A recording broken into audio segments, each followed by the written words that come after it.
Takes first the highlights. Lagos State government urges residents to explore myriad of opportunities in waterways transportation. Wife of President Remi Tinubu and the LEA chairman, others, urge state governors to prioritize fight against drug abuse. On a foreign scene, Pakistani protesters block highways to demonstrate against election results. And in sports, Super Eagles winger Ahmed Musa expresses satisfaction over team's performance at the 2023 Afghan final. Now the details. I am Akan Usen.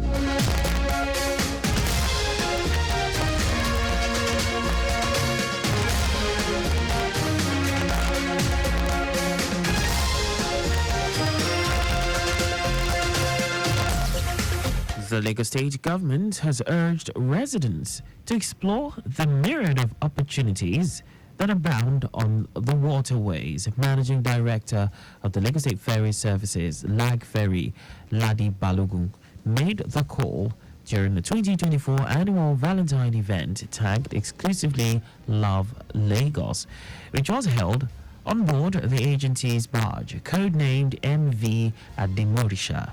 Balogun, who described the waterways as the safest mode of transportation, highlighted the opportunities to include hosting of social gatherings, tours and travel, movement of cargoes, promotion of tourism, among others.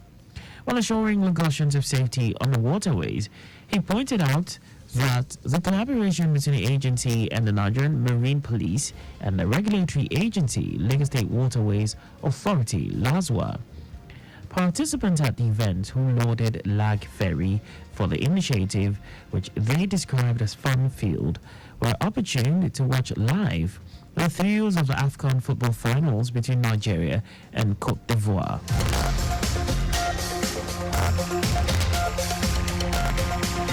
Lagos State government has issued a 4-day relocation notice to all squatters under the Obalende Bridge, as well as illegal motor park operators and buses who have moved to the main road in furtherance of a quest for a sustainable environment.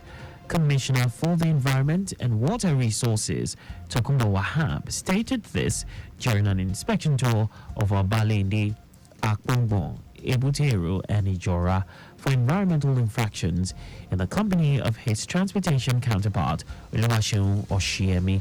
Perhaps said all shanties and their dwellers, traders, squatters, cattle rearers, and abandoned vehicles presently under Obalende Bridge must vacate the area by Thursday afternoon, as enforcement will commence in the early hours of Friday. He added that all the commercial vehicle operators who have turned the main roads in Obalende into parking lots should relocate to the various parks provided for them, because the government has had enough of the defacement of the aesthetics of Obalende by the operators, and it must be restored. Also, the Commissioner for Transportation, Oluwaseun Oshiemi, said the Ministry of Transportation's collaboration with the Environment and Water Resources has been beneficial to the state government in delivering its mandate. The Lagos Environmental Sanitation Corps, LAGESC, popularly known as KAI, has conducted an enforcement operation to dislodge touts and miscreants constituting nuisance on the Oshodi and Ikeja-Long pedestrian bridges. Corps Marshal of the agency, Olatumosun Cole, said enforcement operation was carried out following the outcry of Lagosians about the nefarious activities of miscreants occupying some pedestrian bridges along major expressways in the state, and the recurrent harassment meted out to unsuspecting pedestrians, which discourages their use of these bridges for safety.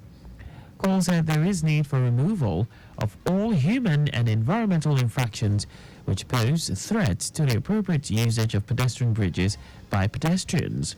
He affirmed the resolve of the agency to consolidate on the ongoing enforcement, saying that any person found constituting threat to the safety of pedestrians on highways will be apprehended and prosecuted by the courts to serve as deterrent to others.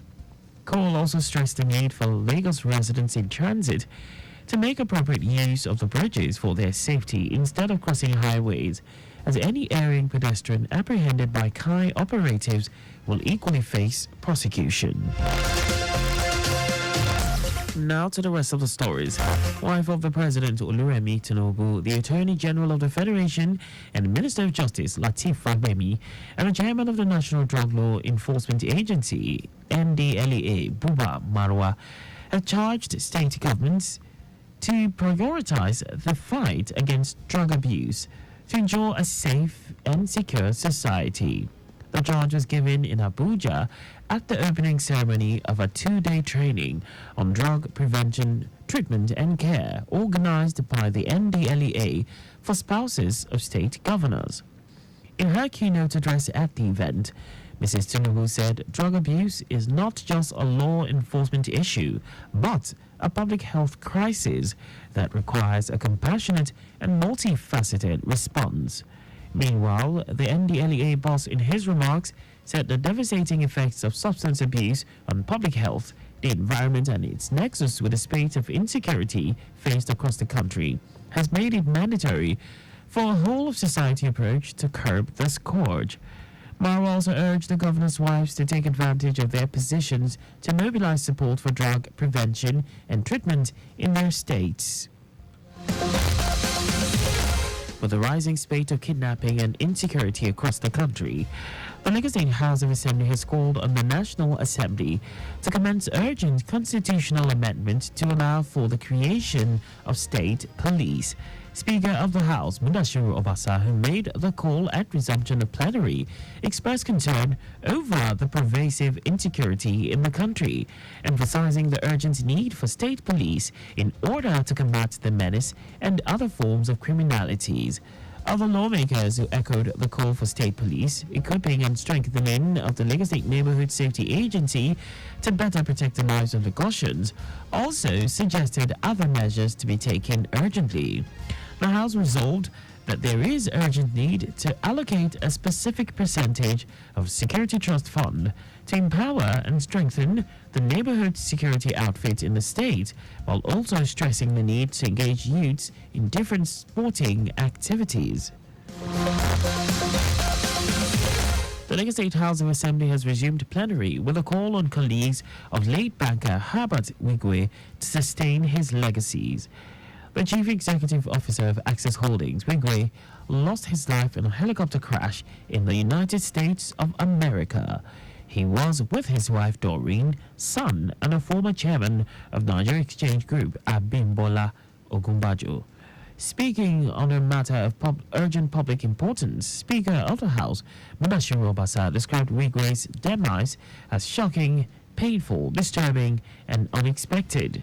Obasa recalled his last encounter with the late Wigwe on their way back to Lagos from Abuja, describing the deceased as one who was passionate about Nigeria's development.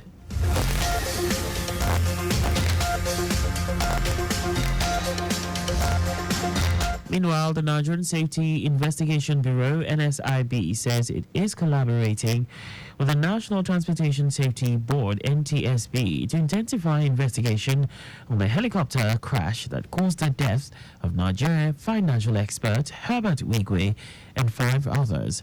Director, Public Affairs and Consumer Protection of NSIB, Bimbo Oladeji, said this in a statement, noting that it has dispatched its GO team to investigate the accident.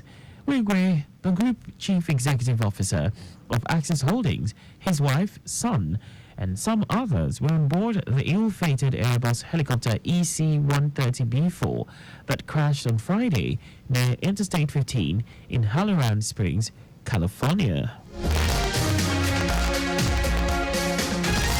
Now to foreign news.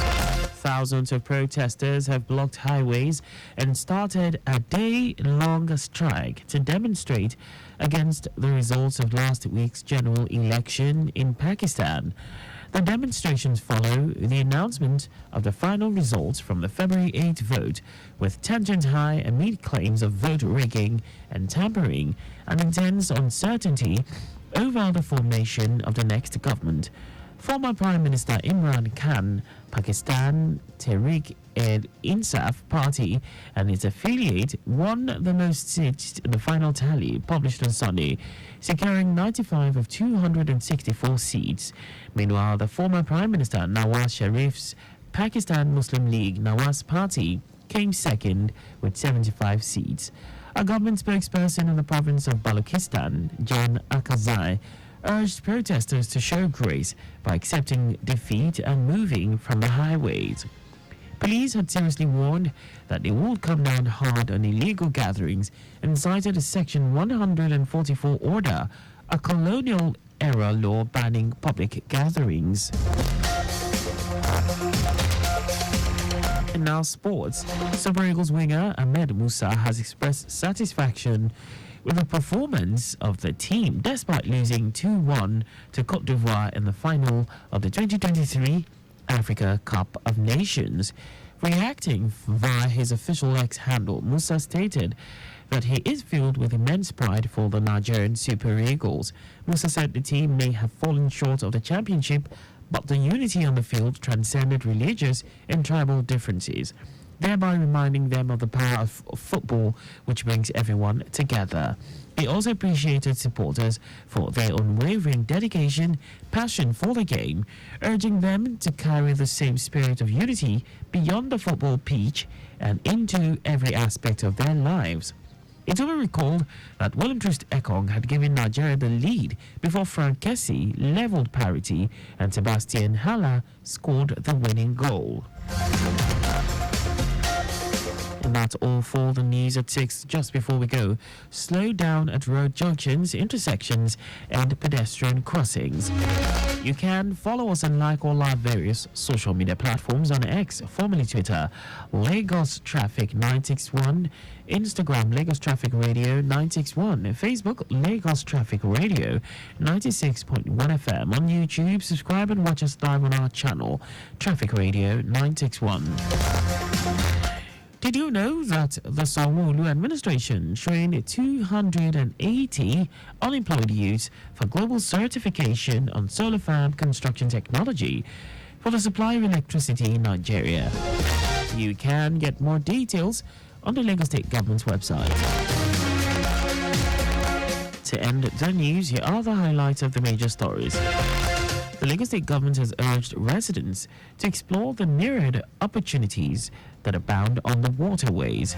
Wife of the President Oluremi Tinubu, the Attorney General of the Federation and Minister of Justice Lateef Fagbemi, and the Chairman of the National Drug Law Enforcement Agency NDLEA Buba Marwa have charged the state governments to prioritize the fight against drug abuse to ensure a safe and secure society. We also told you thousands of protesters have blocked highways and started a day-long strike to demonstrate against the results of last week's general election in Pakistan. And in sports, Super Eagles winger Ahmed Musa has expressed satisfaction with the performance of the team despite losing 2-1 to Cote d'Ivoire in the final of the 2023 Africa Cup of Nations. For contact with the newsroom, please send a message to Lagos Traffic Radio at lagostate.gov.ng. And that ends the news broadcast compiled by Zainab Adebeshi. I am Akan Usen. Thanks for listening and please stay safe. Good evening.